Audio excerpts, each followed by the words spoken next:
अब प्रसंग चल रहा है कि गीता ज्ञानदाता अपने से अन्य किस परमेश्वर की शरण में जाने को कह रहा है। अब उसको स्पष्ट किया जा रहा है, उस कंसेप्ट को क्लियर किया जा रहा है। अब यहां आपने स्पष्ट पढ़ लिया, 16 में कहा कि दो पुरुष हैं, क्षरपुरुष और अक्षर पुरुष, और इनके लोकों में भी जितने प्राणी हैं उनका स्थूल शरीर नाशवान है, इनका भी नाशवान है। इसलिए तो और जीवात्मा किसी की मरती नहीं। इसलिए 17वें श्लोक में स्पष्ट किया 15वें अध्याय में कि उत्तम पुरुषतु अन्य परमात्मा इति उदाहरते है, और यह लोक तरम आविश्य विवर्ती अव्यय ईश्वर है।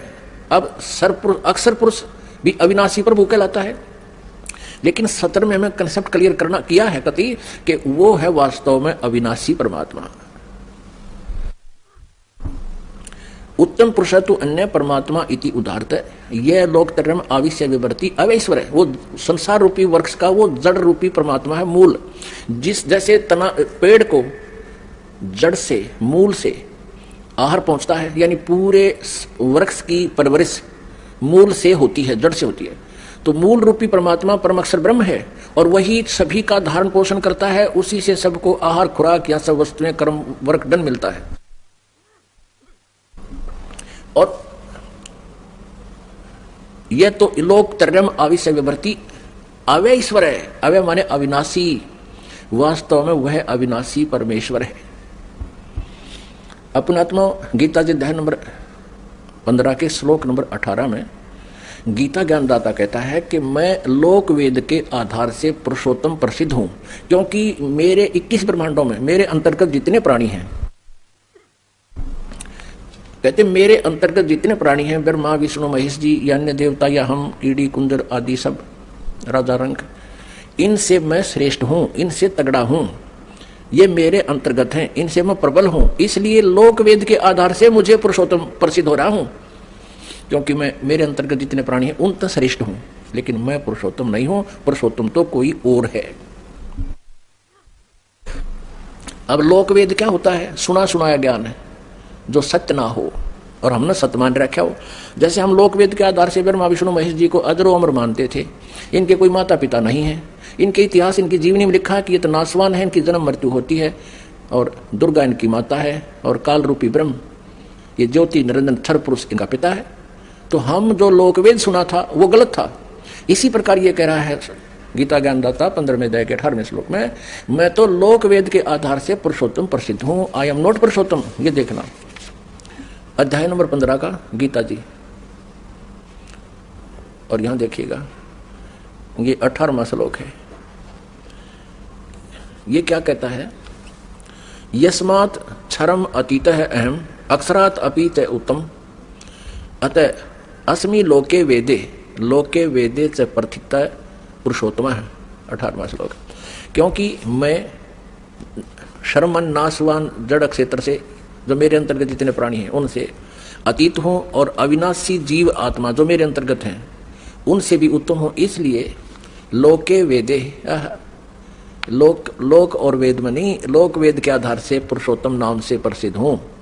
वास्तव में इसने यहां बता दिया 17वें श्लोक में कि उत्तम पुरुषत्व अन्य है। 17वें श्लोक में 15वें अध्याय के में कि उत्तम पुरुषत्व अन्य है, वो पुरुषोत्तम तो कोई और है, और उसी को परमात्मा इति उदाहरते, उसको भगवान कहते हैं, वो परमात्मा कहलाता है। और यह लोक तरम आविश्य विवर्ती अव्यय ईश्वर है, जो तीनों लोकों में प्रवेश करके सबका धारण पोषण करता है, वो है अविनाशी परमात्मा। उत्तम पुरुष तो कोई अन्य ही है जो तीनों लोकों में प्रवेश करके सबका धारण पोषण करता है, एवं अविनाशी परमेश्वर परमात्मा इस प्रकार कहा गया है। परमेश्वर कबीर जी कहा करते थे कि गुरु बिन वेद पढ़े जो प्राणी, समझे ना सार रहे अज्ञानी, गुरु बिन काहू न पाया ज्ञाना, जो थोथा भूस छड़े मूड किसाना। यानी जानकार किसान तो थोथे भूस न छड़े को नहीं, कुटे नहीं, तुस नहीं कुटेगा, और मूड होगा वो, कहते हैं प्राण ने कुटे बाद में, धान निकालने के बाद उस भूस ने कोई कुटता हो तो वो मूर्ख कहलाता है।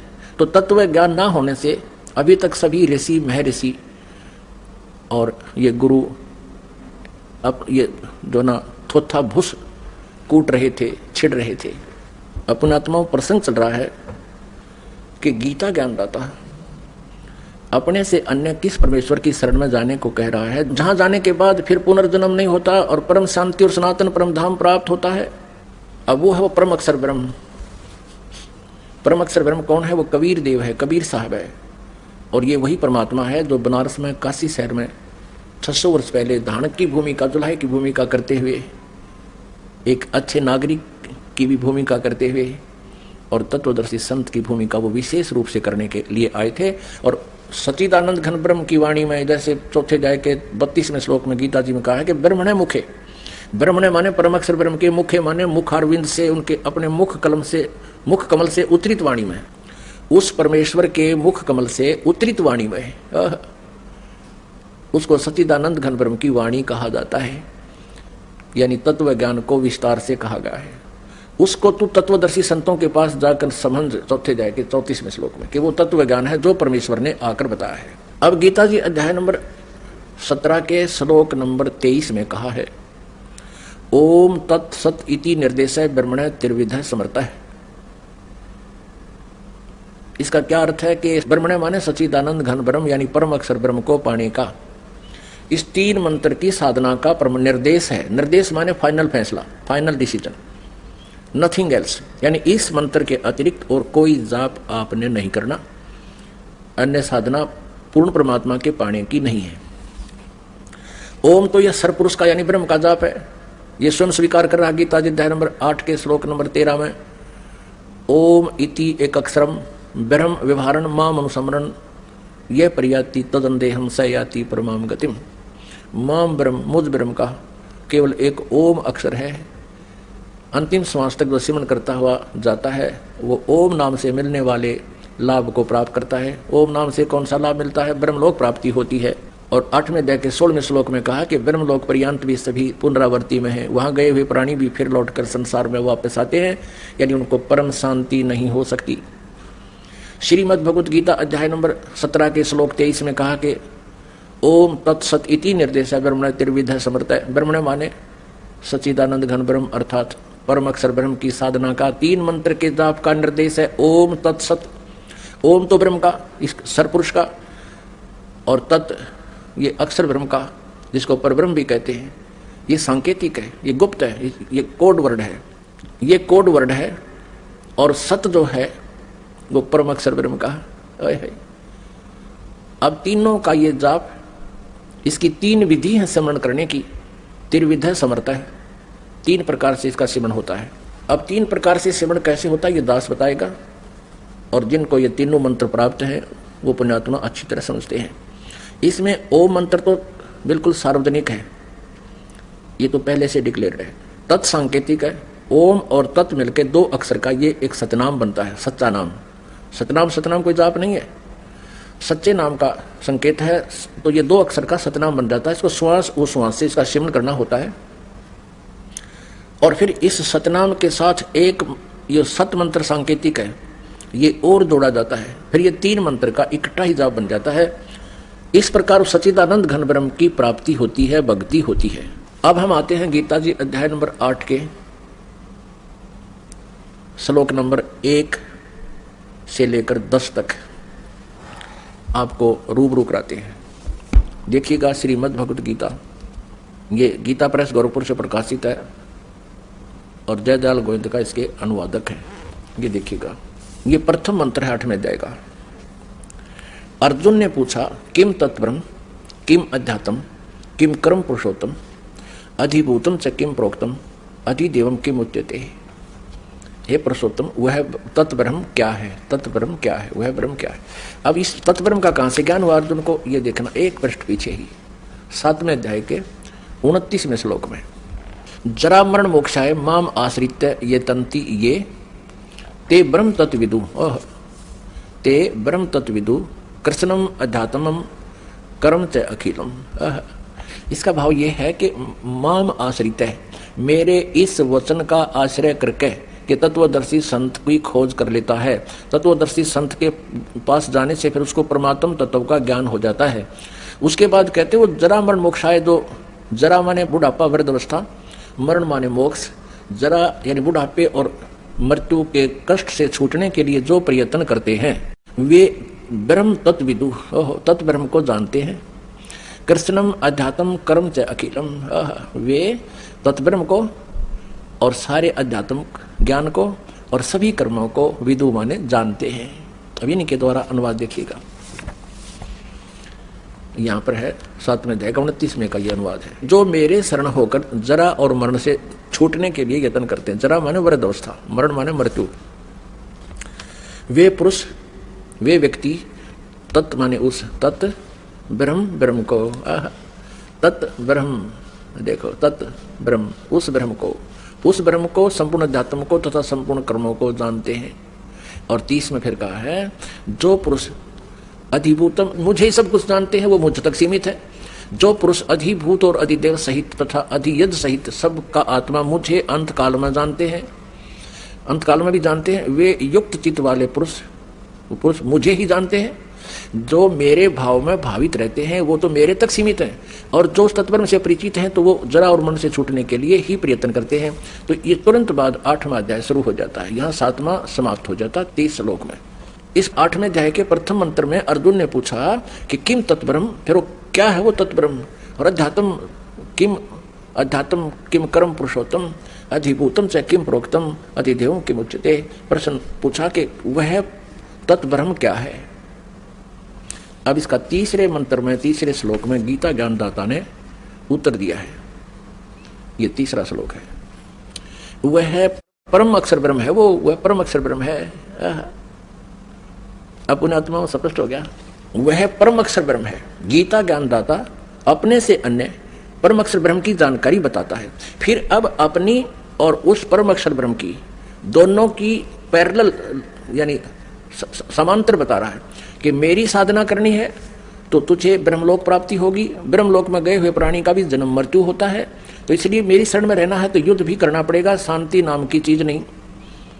और यदि परम शांति चाहिए तो उस परमेश्वर की शरण में जा। गीता अध्याय नंबर 18 के श्लोक नंबर 62 और 66 में यही संकेत है, उसकी शरण में जा। अब यहाँ कह रहा है 8वें अध्याय के 5वें श्लोक में और 7वें में, और 8वें अध्याय के 13वें श्लोक में कहा कि मुझ ब्रह्म का ओम इति एकाक्षरम ब्रह्म व्यवहारण माम अनुसमरण ये प्रयाति तदंदेहम सयाति परमाम गतिम। मुझ ब्रह्म का एक ओम अक्षर है, नथिंग एल्स, उच्चारण करके सिमरण करने का। और यह प्रयाति तदंदेहम, जो शरीर छोड़कर जाते समय तक उसका सुमरण करता हुआ जाता है, सयाति परमाम गतिम, ओम नाम से मिलने वाली जो परम गति है ब्रह्मलोक प्राप्ति हो जाएगी।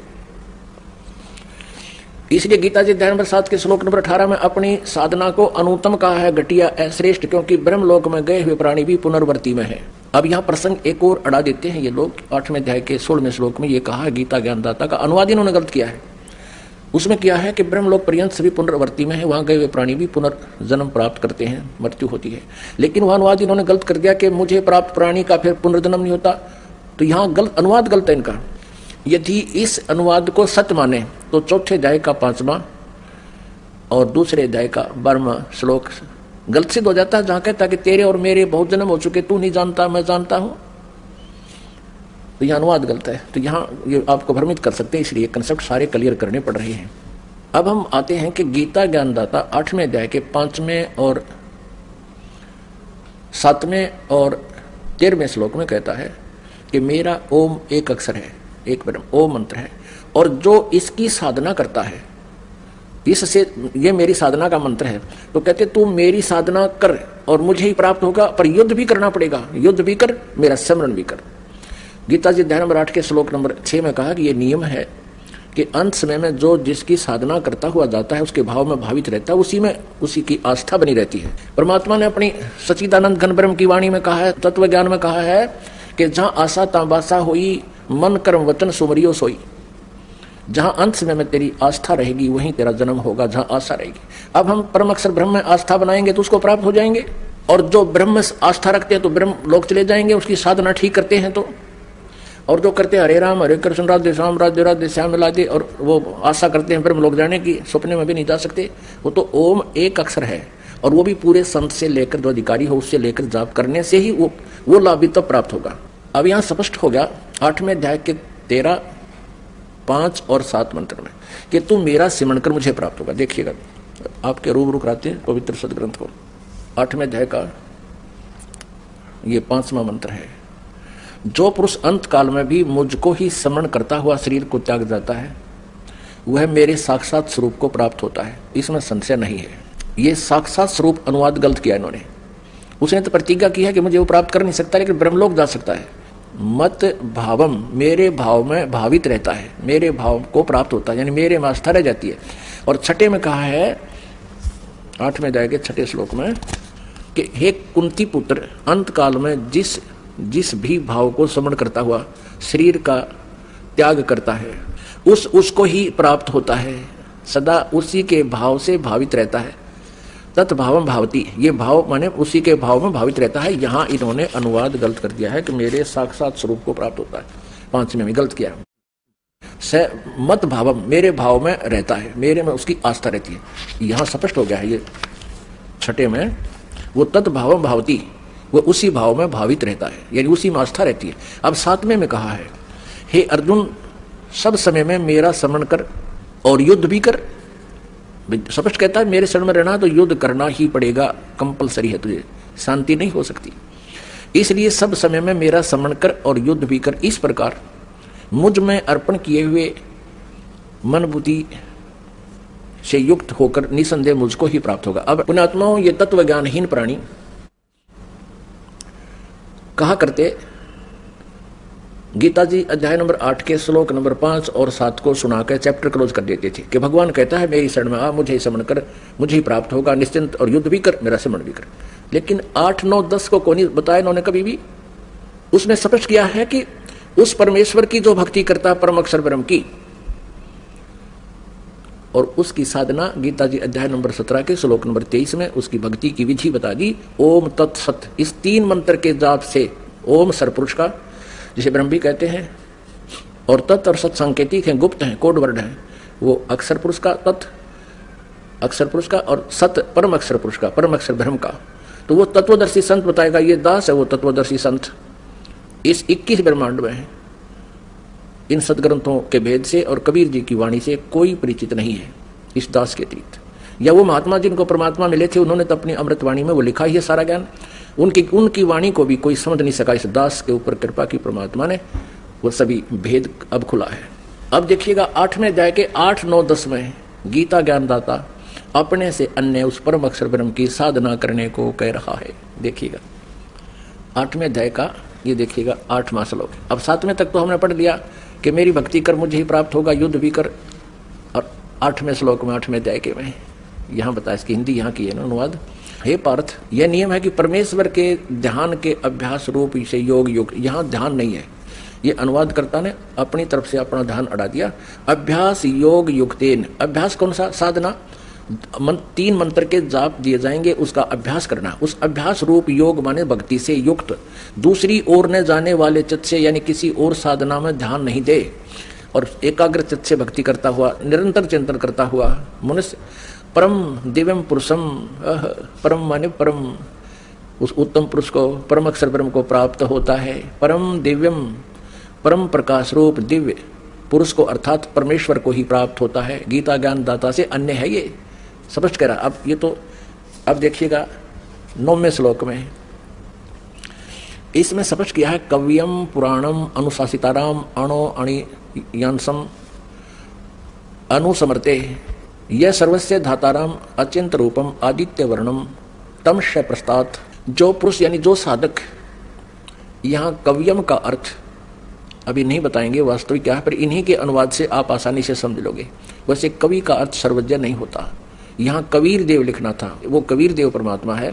फिर भी जो पुरुष सर्वज्ञ, अनादि, सबके नियंता, सूक्ष्म से अति सूक्ष्म, सबके धारण पोषण करने वाले, उस मूल रूपी परमात्मा, सबके धारण पोषण करने वाले, अचिंत स्वरूप, सूर्य के सदृश नित्य चेतन प्रकाश रूप। इंद्राकार कैसे हुआ? सूर्य की तरह वो प्रकाश रूप है। तो आदित्य माने सूर्य, वर्णन माने उससे जैसा, तो परमात्मा तेजो में शरीर युक्त है, साकार है। अविद्या से अति प्रे, यानी तत्व ज्ञान हीन प्राणी नहीं समझ सकता, वो तत्व ज्ञान से उसको जाना जाता है। अति प्रे सच्चिदानंद घन परमेश्वर का स्मरण करता है।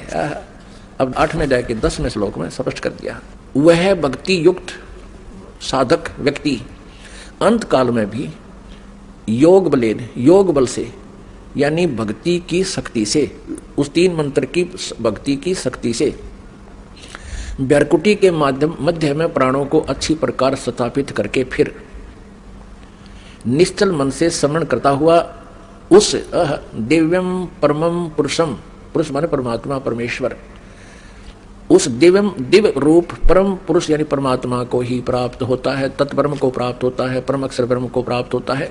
18वें अध्याय के 62वें श्लोक और 66वें श्लोक में गीता ज्ञानदाता अपने ही शरण में आने को कहता है। वो बिल्कुल अज्ञानी है, वो झूठ बोल रहे हैं, उनको इस श्रीमद् भगवत गीता जी का बिल्कुल ज्ञान नहीं। अब ये स्पष्ट हो गया कि गीता ज्ञानदाता से अन्य एक परम शक्ति है और उसकी शरण में जाने से परम शांति और सनातन परम धाम प्राप्ति होगी। अपने आत्माओं, परमेश्वर कबीर देव जी वो हम सब आत्माओं के हमदर्द हैं, हितैषी हैं। अब गीता जी अध्याय नंबर 15 के श्लोक नंबर 17 में 2 महत्वपूर्ण शब्द विशेष लिखे हैं। एक तो ये कहा कि उत्तम पुरुषतो अन्य परमात्मा इति उद्धारते। ओए होए, उत्तम पुरुष श्रेष्ठ परमात्मा तो कोई और है। 16वें अध्याय में वर्णित सरपुरुष और अक्षर पुरुष से कोई अन्य है। और परमात्मा इति उद्धारते है जो भगवान कहा जाता है। अपने आत्माओं, इस पवित्र श्रीमद् भगवत गीता जैसे अनमोल शास्त्र को समझना बालकों का खेल नहीं है। ये तो बच्चों का किया हुआ अनुवाद है जो आज तक आप पढ़ रहे थे, बालकों का उवा बाई कर दिया इसके अंदर। अब इसके एक एक अक्षर का बहुत गूढ़ रहस्य है। और परमात्मा की ये वाणी है, गुरु बिन काहू न पाया ज्ञान, जो थोथा भूस छड़े मूड किसाना। गुरु बिन वेद पढ़े जो प्राणी, समझे न सार रहे अज्ञानी। अभी तक परमात्मा के इस तत्व ज्ञान से अपरिचित जितने भी ऋषि महर्षि आज तक हुए हैं, और ब्रह्मा विष्णु महेश तक भी ये सब अज्ञानी थे, तत्व ज्ञानहीन थे। अपने आत्माओं, ये शब्द दास ने कहे हैं, ये कुनीन से भी कड़वे लगेंगे एक बार। लेकिन पुण्यात्माओं, जिनको मलेरिया जबर हो जाता है, उनको भोजन आहार स्वादिष्ट नहीं लगता, उनकी रुचि नहीं बनती, उनको कड़वा लगता है। मनुखा दाख भी कड़वी लगती है, रोटी भी कड़वी लगती है, और सेब संतरे भी कड़वे लगते हैं, कटु लगते हैं। अब ना रोटी कड़वी है, ना सेब कड़वे हैं, और ना मनुखा दाख कड़वी है। उस मलेरिया जबर ने उनके शरीर की व्यवस्था को कंडम कर दिया, इतना बिगाड़ दिया कि मीठी वस्तु भी कड़वी लगती है। अब उसका ट्रीटमेंट क्या है कि कड़वी कुनीन ही खानी पड़ेगी, जिससे न चाहते भी फांकी मारनी पड़ेगी, ताकि वो जबर उतरे और फिर रोटी वैसे ही स्वादिष्ट लगे।